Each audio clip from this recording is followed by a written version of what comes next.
اس پرفتن دور میں ہر والدین کی خواہش ہوتی ہے کہ وہ اپنے بچوں کی تربیت اس انداز میں کریں کہ وہ دنیاوی تعلیم کے ساتھ دینی تعلیم بھی حاصل کریں۔ اس کے لیے کسی حد تک ضروری ہے کہ ماں باپ کا بھی انداز اسی مناسبت سے ہو اور اسی طرح ایک بہترین معاشرہ تشکیل پاتا ہے۔ اسی سوچ کو آگے لے کر چلنے والے 45 سالہ محمد رمضان اتاری نے اپنے بیٹے اور بیٹی کو درس نظامی کرانے کی ٹھانی اور آج الحمدللہ باپ، بیٹی اور بیٹے دعوت اسلامی کے تحت چلنے والے کنز المدارس بورڈ پاکستان کے پیپر دینے کی سعادت حاصل کر رہے ہیں۔ محمد رمضان اتاری اپنا گزر بسر مکتبہ چلا کر کرتے ہیں، جہاں ان کا ہاتھ بٹانے کے لیے ان کا 15 سالہ بیٹا محمد شعبان اتاری بھی موجود ہوتا ہے۔ رزق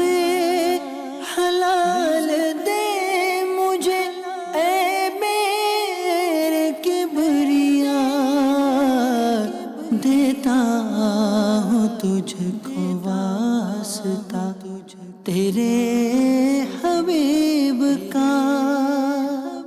محمد رمضان اتاری کا کہنا تھا کہ امیر اہل سنت دامت برکاتہم العالیہ کی سوچ کہ ہر گھر میں ایک عالم دین ہونا چاہیے، اور اسی سوچ کو ذہن میں رکھتے ہوئے خود بھی اور اپنی بیٹی اور بیٹے کو درس نظامی کی سعادت سے منور کر رہا ہوں، جبکہ ایک چھوٹا بیٹا مدرسۃ المدینہ میں زیر تعلیم ہے۔ جامعۃ المدینہ میں 6 سال کا طالب علم ہوں،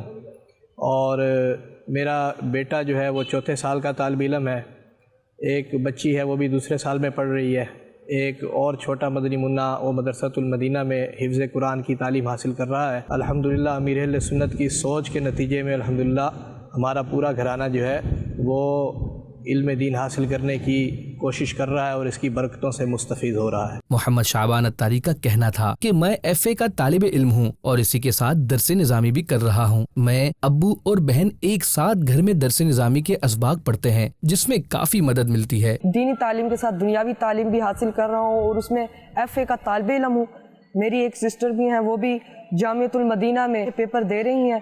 اور ہم تینوں والد صاحب، میں اور میری سسٹر سبق وغیرہ یاد کرتے ہیں، تو یہ سارا کا سارا الحمدللہ امیر اہل سنت کا فیضان ہے۔ مدنی خبروں کے ناظرین، یہ ہے آپ کی دعوت اسلامی، جس کے تحت چلنے والے جامعۃ المدینہ میں چھوٹی عمر سے لے کر بڑی عمر کے افراد بھی ایک چھت تلے پڑھ رہے ہوتے ہیں، جن کے تمام تر اخراجات آپ کے دیے گئے صدقات و عطیات سے ہی ممکن ہو پاتے ہیں۔ لہذا آپ بھی دعوت اسلامی کا ساتھ دے کر قرآن و سنت کی تعلیمات کو عام کرنے میں حصہ دار بن سکتے ہیں۔